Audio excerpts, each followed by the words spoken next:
বাংলাদেশের সেরা কাচ্চি এখন রাজশাহীতে, তাও আবার সুলতান টাইমস। সেটার ওপেনিংয়ের জন্য এসেছিল RS ফাহিম চৌধুরী ভাইয়া। তো প্রথম দিনে যেহেতু এসেছে, আমরা কি না যেয়ে থাকতে পারি? সবাই এখানে গেছে ভাই। আর এত ভিড় ছিল প্রথম দিনে, কি একটা অবস্থা দেখুন, এত পরিমাণ ফ্যান্স ফলোয়ার। তো যাই হোক, ওই দিনে আমরা পারি না যাইতে। তো কী হয়েছে, এর মাঝে লিখন বললো চল তোরে ট্রিট দিব। যদিও বা ভিডিও আপলোড অনেক অনেক পর করেছি। এখানে কাচ্চি ভাই আমার দিকে তাকিয়েছিল, অ্যান্ড এইখানে এসে আমরা আমাদের কাচ্চিটা অর্ডার দিয়ে দিই।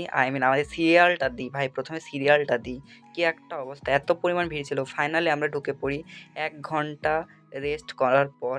এই তো অবশেষে ঢুকে পড়েছি। আমরা বলছিলাম এখানে আসার পর জীবন যুদ্ধে এক ধাপ এগিয়ে গেলাম ভাই।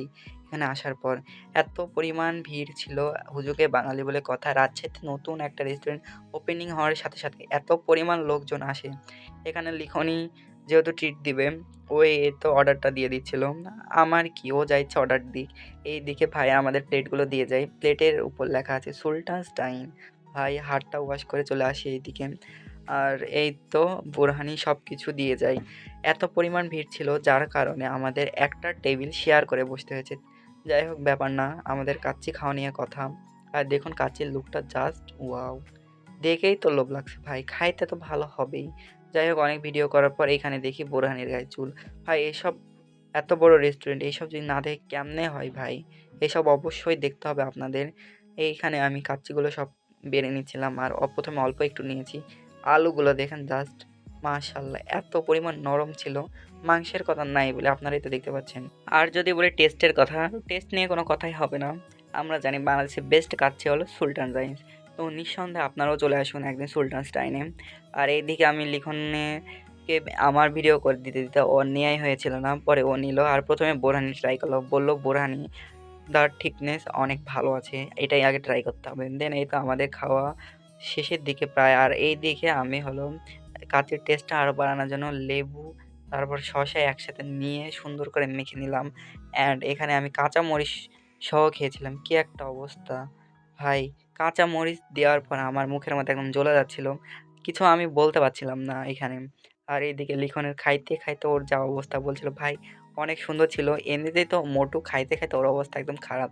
এদিকে আমি হাড্ডিটাও বাদ দিচ্ছিলাম না, কারণ 1:2 ভাই, 799 টাকা।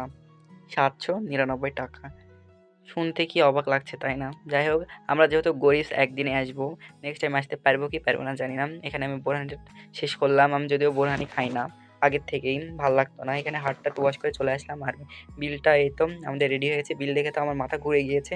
আমি এই জন্য লিখনকে বললাম বিলটা তুই দে, যেহেতু তুই আমাকে ট্রিট দিচ্ছিস। ওই তো দেখুন বড়লোকস কত টাকা ভাই, কি আর বলবো, সবাই বড়লোকস বন্ধুগুলা, বাট আমি জাস্ট গরিবস, একদম গরিবস। এইদিকে 60 টাকা করে ব্যাগ পাইছে। আমি বলছিলাম হ্যাঁ দে 60 টাকা, আমিও নিয়ে নিই। এইদিকে দেখুন ডেকোরেশনটা মাশাল্লাহ জাস্ট ওয়াও ছিল। আর সবাই দেখছি বলছে স্পেস ছোট হয়েছে। ভাই আমি বলবো স্পেস ঠিকই আছে, কেননা প্রথমের জন্য এত অনেক বেশি ভিড়। স্পেস ঠিকই আছে, এর থেকে আবার কত বড় স্পেস করবে। আমার যাই হোক ভালো লেগেছে সব কিছু, ডেকোরেশন মিলে সব কিছু অনেক ভালো পরিবেশ। প্রথমে যেহেতু এত বেশি ভিড় ছিল, একটু প্রবলেম হবে, এটাই স্বাভাবিক। তো যাই হোক, আমার সব দিকে মোটামুটি ভালো লেগেছে। আর বাইরে বলছিল আমরা ভিডিও করা দেখে, ভাই আপনারা ভিডিও করেন না, আপনারা গেলে আমরা খাবো। এই দিকে দেখছিলাম সব ফুড ব্লগারদের পিক দেওয়া আছে। তো যাই হোক, আজকের মতো ভিডিও ছিল এই পর্যন্তই। অবশ্যই ভিডিও ভালো লাগলে লাইক কমেন্ট শেয়ার করে দিবেন, আর পেজের সাথেই থাকবেন। আল্লাহ হাফেজ।